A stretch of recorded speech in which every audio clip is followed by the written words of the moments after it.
Hi, can you hear me? I can hear you. Can everybody hear me? All right, good. My name is Bill Jacobs. I live at 205 Kierstead Lane here in Oregon, Wisconsin. I'll just start in. I have it written down. So, there was a bus ride home from Edgewood High School after a boys' basketball game last winter during an ice warning in which the roads were ice-covered and dangerous. During the ride home, while on Highway 14 south of Madison, John Nedelkoff yelled and screamed and told players that he was going to make them get off the bus and walk home. This frightened and distracted the bus driver, who was trying to negotiate the icy roads. The bus driver complained to the administration. Numerous students from the bus ride corroborate the facts above with respect to the dangerous driving condition created by John Nedelkoff. John Nedelkoff endangered the lives of the children on that bus. It's been almost a year. Has this case been investigated? Has the case been turned over to be investigated as a criminal offense? Where are the results of these investigations? Second, an African-American student athlete was referred to using derogatory racial terms by John Nedelkoff. This too occurred about a year ago. Where are the results of that investigation? In the absence of any proper investigation conducted by the Oregon School Administration, the Human Assets Committee of the Oregon School Board set times to review the facts around these and many other instances involving the dangerous and inappropriate behavior of John Nedelkoff. The meetings were well attended and productive. The chair of the Human Assets Committee was asked to step down as the chair of that committee. This request was made by the chair of the Oregon School Board at the direction of the Oregon School Administration. Why is the only viable investigation into the certainly inappropriate and possibly illegal conduct by John Nedelkoff being obstructed? Thank you. Okay. We can't engage in debate now, but I understand for the rules of how this works, I can give a little bit of information. And the information that I want to give on that is it is a situation that we're dealing with. I can't say one way or another whether any of the facts that you have put forward are true or not, because I haven't been involved in any investigations.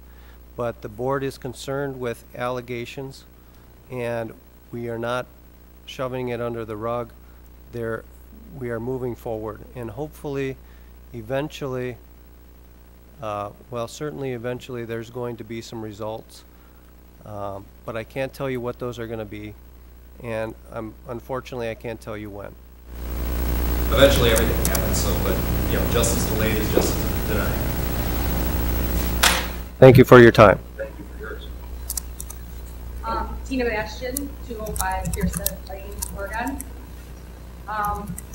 John Nedelkoff has served as our varsity basketball coach since 2010. During this time, a number of parents have brought concerns to the administration regarding his repeated violation of the district's bullying policy 163. However, to date, there has been no satisfactory response to our concerns, and instead we have been faced with roadblock after roadblock when making an effort to share our experiences and request action. In order to be heard, it seems that the public forum was the best place to speak. I hope it is, our hope is to finally be heard by our school board and by the Oregon community. According to our district's policy, bullying is a deliberate or intentional behavior using words or actions intended to cause fear, intimidation, or harm. It is a form of victimization and involves an imbalance of power. Our district indicates that all students will be provided with a safe and secure and respectful environment to learn and participate in school-sponsored activities. Furthermore, policy states that the district will, quote, consistently and vigorously seek to eliminate bullying, end quote. For those of you not familiar with the bullying policy, I suggest you read it. Some of our administrators were unaware of this policy. Mr. Nedelkoff's priority is his own win-loss record as a coach. He shows no concern for the well-being of our children and views them only as a means to a winning end for himself. When they fall short and fail to make him look good on the basketball court, our children are shamed and humiliated by his verbal assaults. Our kids have been impacted by the use of profanity, name-calling, insults, put-downs, negative sexual references, tantrums, hitting and throwing things, shame and humiliation, and by the use of exclusion in front of their peers and their community. By their inaction for many years, our administration has not consistently or vigorously sought to eliminate this bullying, rather has condoned it. Instead, they have allowed our kids to be victimized, and we have not successfully stood up to the bully. Standing before you tonight, I am hoping that finally this will be brought to the level of concern it deserves. There are many instances that could be cited regarding this matter. Parents have written letters and emails requested meetings and even sought legal counsel to bring these issues to the attention of our administration. We sought help from the Human Assets Committee and felt that finally we would be heard, only to have our meetings canceled and deemed inappropriate. We fail to understand what is inappropriate about school board members listening to their constituents. And again, we are at a standstill. I will share facts about incidences that have been brought to the administration in the past without sufficient or satisfactory results. In November 2013, Mr. Nedelkoff shoved a 7th grade athlete enough to make him stumble, according to his parents, and nothing was done. When referring to less than perfect performance in games, Mr. Nedelkoff has referred to our players using monikers such as girls, sissies, dumbass, 5th grade girls, or pussies. That's respectful and, yeah. He also called referees pansies and threatened to use his, quote, power, end quote, to keep them from refereeing in the Badger Conference in the future. Mr. Nedelkoff intimidated players to the point that one of them crawled into a locker to hide his shame and tears. Nothing was ever done about that. That's acceptable to this administration. He hit and punched walls while yelling at players. He also threw things. He even at one point stated he was angry that the team made him look bad. During locker room tantrums, his behavior was regularly threatening and intimidating. Is this respectful and motivating?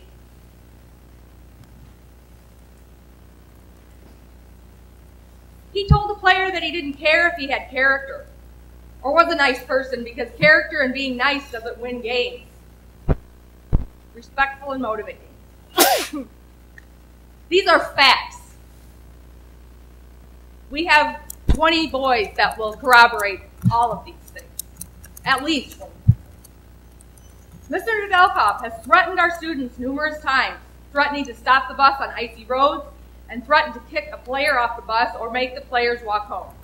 Although the threat in this case may have been an idle one, Mr. Nedelkoff threatens players to get the results he wants, and when he doesn't get the desired results, he humiliates them and intimidates them. Respectful and motivating? I don't think so. Clearly what I think doesn't matter. However, if this policy, the bullying policy I refer to, is more than just printed words on a page, then John Nedelkoff is surely in violation of it. And those who have stood by and allowed this to happen and to continue are in violation of this as well. The fact of the matter is, if these issues had been dealt with by the athletic director and the superintendent from the very beginning, I would not be standing here today, and our players would not have been subjected to this bullying for the past 4 years. This coach is starting his 5th season. He will be starting his 5th season coaching here. This behavior has gone on from the beginning. Parents brought these issues to administration the first season he was here, and they were ignored. Had this been addressed, my son would not have been subjected to this, nor would all the other athletes who have endured the bullying and abuse that this man. On March 14th, 2014, I made a formal complaint to the district regarding these happenings. The investigation is open and has been for more than 6 months. It is my hope that finally the school board will consistently and vigorously act to eliminate this bullying and no longer consider Mr. Nedelkoff's abusive behavior as an acceptable, quote, coaching style. Because it's not a coaching, it's abuse and it's bullying. And when an adult bullies a child, especially an adult in a position of power, it's abuse. Thank you. Thank you for your time. I understand it's not easy to talk to the board, and I appreciate it.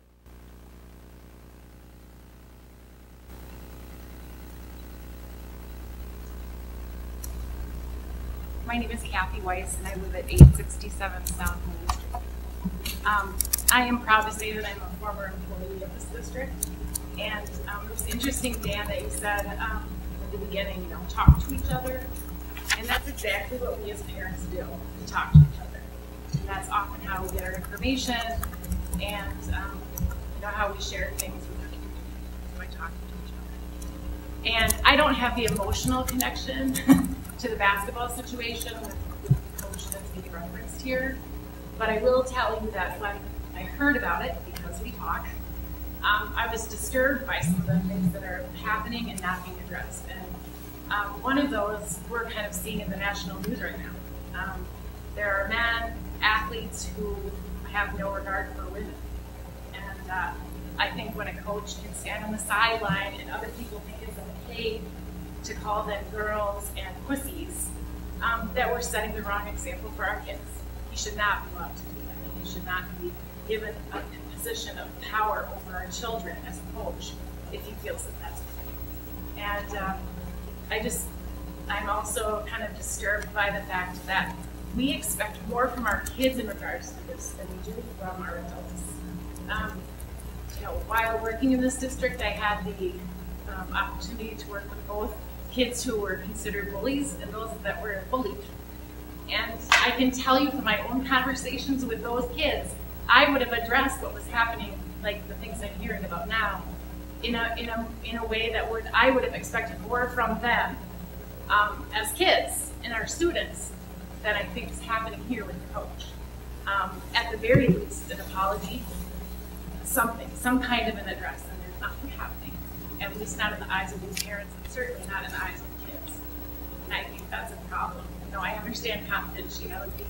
I lived it. But I also think it's very, very important that people know what's happening so that they don't feel like their concerns are being made. Thank you very much.